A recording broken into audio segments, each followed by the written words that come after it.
Hey YouTube, thanks for tuning in. I hope everyone is staying safe and keeping well. I wanted to make this video today talking about the two cars that you see in front of you here. Now these are 1/28 scale, hobby grade, mini RC cars. Now the 1/28 scale sized segment of the RC car market is largely associated with Kyosho and their Mini Z line of 127, 128, in some cases 125th scale mini RC cars. But these two cars are not made by Kyosho. These two cars are actually made by a company called WLToys. Now, the car on the right here is the K969 Drift Car, while the car on the left over here is the K989 Touring Car. Now, I purchased both of these vehicles on banggood.com, and I should mention that these were not sent to me for free. I did pay for these with my own money, so they weren't sent to me to do any sort of a review or anything. The reason why I bought these cars is, well, largely due to the simple fact that, unless you've been under a rock or living on a deserted island in a cave somewhere, you probably know that with this pandemic going on, that we're all sort of trapped inside. Every country is under some sort of lockdown situation right now. So I figured, well, and I'm in no different situation here where I am. So I figured, hey, if I'm going to be stuck inside, I'm going to find some way to sort of entertain myself. I mean, let's face it, there's only so much Netflix and video games one can indulge in before they start getting a bit bored. I've seen a number of YouTube videos over the last few weeks where people have talked a bit about these Mini Z and these WL, these 128 scale 127 scale RC vehicles, and I became quite intrigued. A lot of my experience when it comes to RC cars has been with 110 scale buggies and on-road touring car type vehicles. So I thought, it'd be kind of cool to get into a different scale segment of the RC hobby. And the other reason why I purchased these two particular vehicles is largely to do with the simple fact that, well, they're really inexpensive.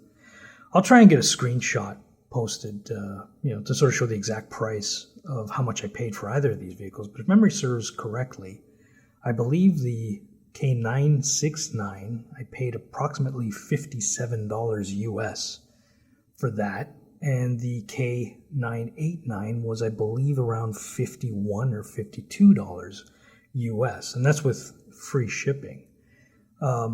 Frankly, for that sort of dollar amount, in and around the $50 mark, or if you paid $100 for both, you really can't go wrong. These are a fantastic bargain, especially if you've never had a small scale RC car and you're just sort of like me. You're just sort of looking to try it out and see if you like it. Now, as I mentioned, I've seen a number of videos here on YouTube where people have sort of reviewed these two cars. Certainly a number of videos online regarding the K989 and a few videos regarding the K969. But the reason why I wanted to make this video is because I actually wanted to talk a little bit about the differences between these two cars. Now, these two cars are essentially the same vehicle, but there are a couple of key differences that I think are kind of important for anyone who may not be all that familiar with these vehicles in this sort of segment of the market, that might want to know what these differences are before they sort of made any sort of decision to purchase one or the other, or even both of these vehicles. So before we get into those differences, let's talk a little bit about what you actually get when you buy either or both of these vehicles. Now, both of these cars are ready to run, so when you buy them, everything, for the most part, arrives in the box. The box itself, I'll take one of these boxes here. Both vehicles actually come in the same box. The only difference is when you turn the box over on the other side, you'll see a check mark that indicates which model of vehicle is actually contained within the box. As you can see, WLToys uses the same box for these 6 different models of cars. So in this case, this box was the box for the 969, whereas the box over there obviously would have a mark here for the 989. As far as I'm concerned, this is actually quite clever. It's a great way of sort of keeping your costs down, which means that it drops the cost for us consumers when it comes to buying these vehicles, and I'm totally for that. So this is the box that everything would come in, regardless of which one of these vehicles you get. The next thing that you get in the box, of course, is a controller. And I got to tell you, this is actually a really, really nice controller. It's fairly basic. There's not a lot of bells and whistles here. You get a little antenna. Of course, you get your steering wheel. It's got a nice rubberized grip. And I have to say, it actually feels really quite good. It doesn't feel super cheap or anything to that effect. It actually feels quite nice. It does have a few controls, as you can probably see right here. It's got throttle trim here and here, and it's got steering trim with these 2 buttons. So if your vehicle is veering to one side or the other, you can press either of these 2 buttons and sort of help correct that. It's got a little power button down here and requires 4 AA batteries in order to run it. I gotta say, again, for this price point, talking roughly $50 for either of these 2 vehicles, for this price point, this is actually quite a nice little controller. The next thing that you get in the box is the charger. Now I gotta say, when I was on Banggood and I was about to buy these 2 vehicles, the photos that were shown on Banggood actually showed a 2-prong wall-style battery charger that would have been included in either of these vehicles. And thankfully, they actually included a USB charger. And I say thankfully because the charger that was shown in the photos was a European 2-round prong plug. So if you live anywhere outside of Europe or in North America, then that plug or that charger would have required some kind of an adapter. So I was very, very pleased and very happy to see that WLToys actually included a USB charger with this. And both cars actually came with the same charger. It's a decent charger, again, for the price, for what you're paying. It's actually not too bad. Everyone's got an old phone charger lying around their house, and if you don't, you can plug this into a laptop or a desktop computer and charge the battery in either of these vehicles up. This cover here is actually, it's hard to tell on camera, but it's sort of a translucent black. There's a little LED, it's a red LED that's just underneath. So when you do charge the battery, the LED is lit, and then when the battery is fully charged, the LED turns off. Not the highest grade of charger, but certainly if you just picked up your first 1/28 scale RC car, you've never had one before, it's nice that this sort of thing is included. Of course, if you did want to get a little more serious about the hobby, you may want to consider getting a better quality charger, but certainly this isn't bad out of the gate. The other thing that you get in either model is a set of, I guess, replacement gears. Now these gears are different sizes than what is actually installed in either vehicle, and they allow you to sort of speed up or slow down the vehicles as the situation sort of requires or demands, depending on where you're running it, if you're running it outdoors or indoors. So it does come with a set of drive gears and a set of driven gears so that you can step up the speed or step down the speed. Each car also includes this sort of drive pinion as well, which is used to replace the drive pinion that's already installed in the vehicle if you choose to change the vehicle's wheelbase. And we'll talk about that a little bit when we actually look at either of these 2 cars. So you also get this, which is kind of nice. The other thing you get with either of these two vehicles is a manual. Now, this manual is clearly for the K969, the Drift Car, but the K989's manual is very, very similar. Obviously, some of the illustrations will be specific to the K989. However, this manual here is really quite nice. It's well written, easy to understand, beautifully illustrated, and the great thing is it actually sort of shows exploded views and disassembly views. Even though these vehicles come ready to run, you don't have to do anything to them. When you pull them out of the box, the nice thing is that if you do need to repair or replace anything, you've got fully exploded views here that show you exactly how to take things apart and how to put them back together should the need arise. And additionally, if you go to the very back few pages, WLToys has actually included a list of all the spare and replacement parts, which is also quite nice. So you get this manual. And then, of course, after all that, you get the car itself. Now, obviously, you get one car per box. You don't get both cars in one box, but you do get the car as well. And the K, we'll take a look at each one very quickly. So this is the K969. This is the Drift Car. Obviously, it's got a 911 body on it. The body itself is made of it's not Lexan, I don't believe. This is a soft sort of plastic, though. It's quite durable. This particular car, I've actually left, this still has a protective film that's still on the body. Normally you would peel that off. I've actually only run either of these two cars. I've only ever run them about one time. I wanted to sort of make this video relatively quickly after pulling them out of the box. I wanted to give everybody a chance to take a look at these vehicles as close to new as possible. So here we can see, like I said, the K969, the Drift Car. This is sort of what you get, and it actually looks quite nice. Again, given this price point, I got to say this is really, really pretty impressive. The K989,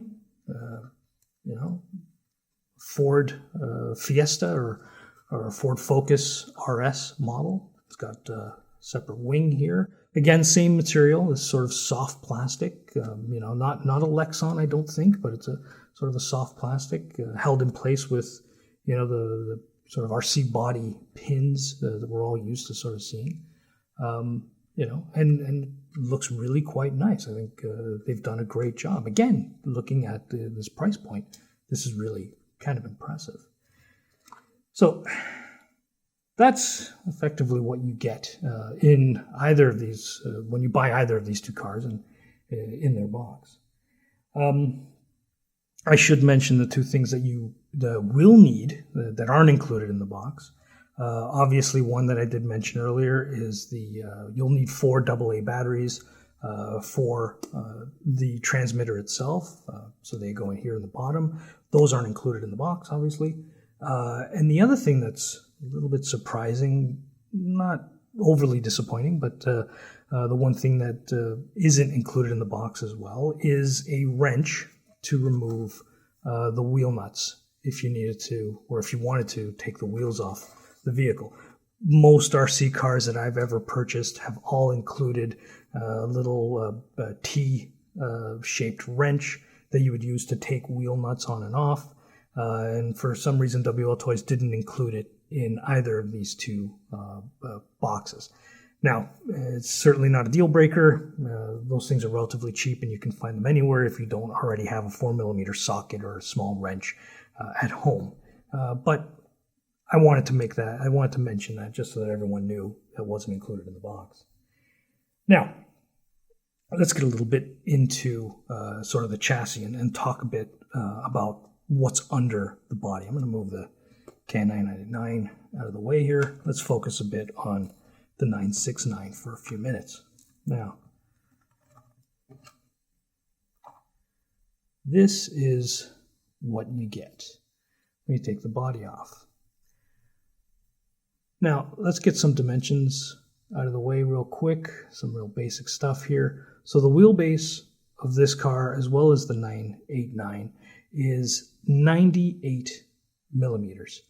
The width is 74 millimeters, which incidentally is a few millimeters, I think a couple of millimeters wider than a typical Mini Z vehicle. And I'm only referencing the Mini Z because it is one of the most popular, if not the most popular, line of RC cars at this scale and at this size. So it tends to be a bit of a reference point for anyone getting into this hobby. So the width here is 74 millimeters. It's a couple of millimeters wider than a Mini Z. And the wheels themselves, or the wheels and tires, are 8.5 millimeters width all the way around for both the K969 and the 989. As you can see here, the chassis itself is a dual deck design. Both decks are 1.5 millimeters thick aluminum alloy. These are very nicely anodized in a sort of copperish bronze brushed sort of color. And I got to tell you, for this price point, I am beyond impressed. I'm absolutely ecstatic. Both cars are all-wheel drive, so power is driven to both front and rear axles. You get a 2S LiPo battery, fully independent front and rear suspension all the way around. Speaking of which, the suspension itself actually features some really, really nice stuff here. You can take a look. You can see ball heads are actually metal, both front and rear on the lower A-arms. The shocks themselves are coilover. They're not oil-filled, unfortunately, but they are coilover shocks, and they have these sort of adjustment clips here that I have not figured out yet exactly how to adjust these shocks and what these clips do. I'm assuming you either pull them out to sort of soften the suspension, or insert them to sort of stiffen the suspension up. I'm sure the manual probably has some kind of an explanation, but the suspension itself is actually quite good. It's hard to see here on camera, but the sort of the drive shafts, or the dog bones, the swing axles, as I've heard them referred to, they're actually metal, both front and rear. A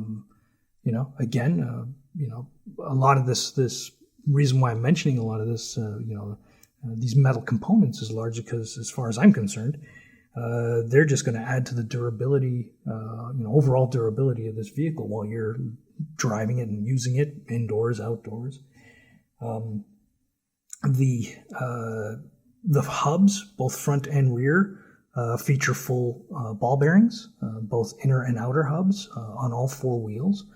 Again, not something that I would have expected to see on a car that's priced at the $50 mark.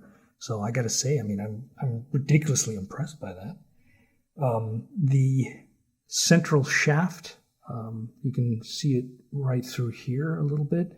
The center drive shaft that takes power from the motor and runs it to the front and rear axles is metal as well. So again, it's a testament to sort of the durability that one can expect from a vehicle like this.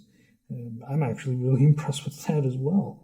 One thing that will be important, or might be important to note for some people, is that if you do take the center nuts off of these wheels, the center hole of the wheel is this sort of elongated sort of slot, which is the same size as what you get in a typical Mini Z wheel.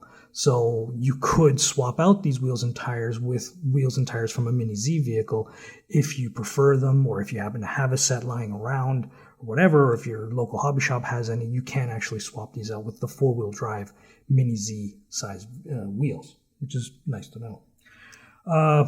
Turning our attention a little bit to the electronics, this uses a WLToys has decided to use a 2-in-1 receiver and electronic speed control in one unit. I believe this particular unit uses a proprietary protocol, so you can't necessarily bind this to any other transmitter. So for the most part, you're kind of stuck, unless you've got sort of a higher end controller or transmitter that supports multiple protocols. For the most part, you're kind of stuck using the provided transmitter when it comes to using this vehicle. But to be honest with you, I really don't see it be that big a deal. The transmitter itself is actually really quite good. And the electronics have been really quite responsive. The steering is actually quite fast. Honestly, I think even out of the box, this thing is really great. The wheel nuts themselves are M2 thread. You'll need a 4mm socket to remove them. The motor itself is a brushed 130 sized motor, the same sort of size that you would see in a Mini Z sized vehicle. So you can get replacement bits, and I'm sure there's also hop-up engines available for this as well. You could, in fact, I've seen that there are a number of hop-up parts available for these vehicles. So you're not necessarily stuck with what you see here. If you really wanted to, you could upgrade this vehicle in the future as your skills get better and as you see fit. The steering servo, you can see here, it's got one of these micro steering servos. The ball, you can see right there, the ball itself, you can move that. There's a hole just up a little higher here, so that if you move that steering rod up, take that ball off, move it up, you can actually sort of improve the steering angle. So for drifting or any of that sort of maneuverability, or any sort of activity that requires that maneuverability, you can actually improve the steering angle or increase the steering angle if that's something that you wanted to do. So for the most part, that's what you get with the K969. Let's take a quick look at the K989. Now, for the most part, like I said, the K989 is, both of these vehicles use the same basic chassis. They're both basically the same car. One of the first differences that you'll see, or that I noticed when I first took the bodies off either one, let's see if we can't put these two cars together so you can see. Obviously, because they've got two different bodies, you could see that the body mounts on the K989 are obviously, certainly the one in the rear is obviously higher up to accommodate the hatchback shaped body versus the sort of more swept back of the 911 shaped body that you see on the K969. But again, same battery, the 2S, same 2-in-1 receiver, same 130 motor, suspension, all-wheel drive, fully independent coilovers. Again, this is all very much the same between these two vehicles. However, like I said, the primary reason why I wanted to make this video wasn't really to talk about sort of the similarities. Again, these two vehicles are using basically exactly the same components between the two of them. But the reason why I wanted to make this video is to actually talk more about the differences between the two. Now, the differences are not many, but I think that they are important. So let's first talk about the K969, the drift car. So the two differences between, and there are two primary differences between this car and the K989. The first, pretty obvious, as you can see, this car here doesn't have knobby tires. This car actually comes with smooth, sort of slick tires. Now, on camera here, they look, like I said, smooth, slick tires. However, what you can't tell on camera is that these tires are not rubber. These tires are actually a hard plastic. And being a hard plastic, they actually slide very, very easily. In fact, if I just put this down on the table here and push it, you'll notice the wheels aren't turning at all. There's that little friction between these tires and the surface that you're running it on. So this is something that, as far as I'm concerned, is a very important thing to note. And it's important because obviously it's going to change the driving dynamic of the vehicle, and it's going to change, especially if you're not prepared or you don't have any experience driving a car that has these hard rubber tires. This is something that I think potential buyers need to keep in mind. The second difference, the second thing to be aware of with the K969 is that the differentials, both front and rear, are locked. These are locked differentials. So if I turn this wheel, for sake of argument, if I turn this wheel forward, you'll notice the wheel on the other side is turning in the same direction. When I say they're locked, that means these are basically like a live axle between the two of them, or a spool. So in other words, I cannot turn one wheel forward and turn the other one back, and the same goes for the front axle. These are locked front and rear. Again, the reason why I'm bringing this up is because this will change the dynamics and the behavior of this vehicle as you drive it. Now, I know for the most part, people who do get into drifting and RC drifting, they tend to prefer sort of the locked axles, both front and rear, or at the very least, usually you'll see a locked axle in the rear, maybe not necessarily the front. And the reason why is because with a locked axle, it'll help to actually instigate and start that drift very, very easily. But with that said, outside of drifting, it does make controlling the vehicle a little bit more difficult, especially if you aren't experienced with it. So locked differentials coupled with really slick, really smooth plastic tires can really change the way you may expect this vehicle. If you don't have any experience dealing with a drift car, it can really affect what you expect this car, or how you expect this car to behave when you first take it out of the box. And I think this is kind of a key important thing for anyone looking to buy the K969, to keep that in mind. Let's turn our attention a little bit to the K989 for a moment. So, as I said, the two differences between these two cars, the first is the tires. We can see the K989 has these soft-ish rubber tires with knobby sort of tread on them. Obviously, this is supposed to carry this aesthetic of this car being a bit of a rally car, a bit of a touring car. But I can tell you, these tires have a tremendous amount of grip on virtually every surface I've run them on. Certainly a lot more than the hard plastic tires that are on the K969 that we just saw. And the reason why I'm bringing this up is because obviously this car will behave very differently to the K969. This car will probably behave a lot more like a traditional RC car when you pull it out of the box, charge the batteries up, and run it. The other thing, as you probably have seen already with me turning the wheels a little bit, but let's do it here, is that you'll notice this vehicle has what's called open or gear differentials, both front and rear.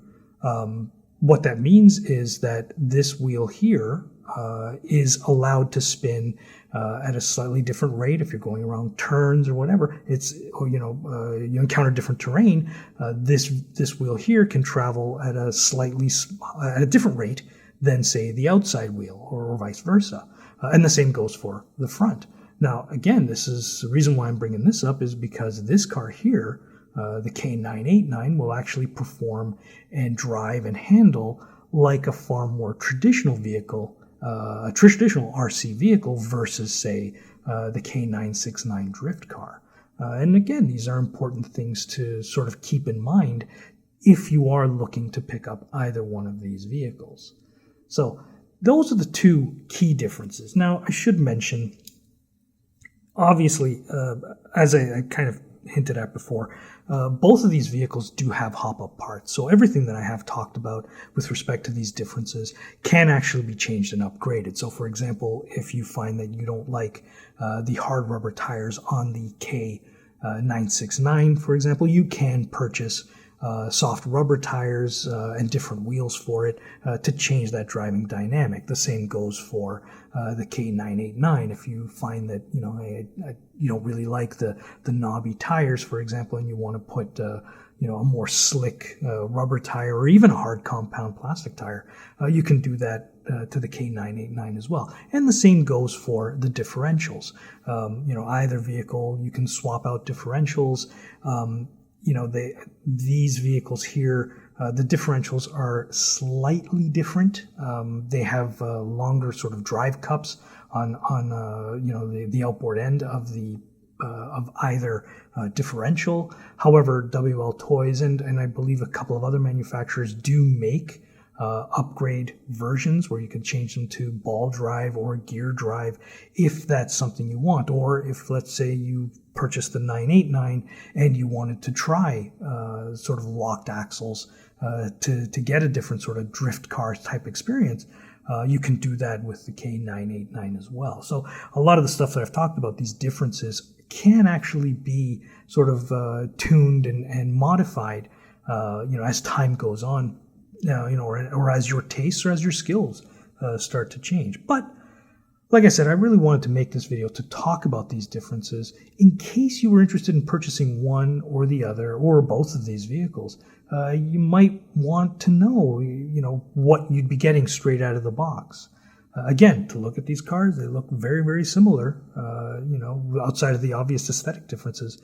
But, these small differences here, the tires, the diffs, they can make a difference with respect to your experience when you first pull them out of the box.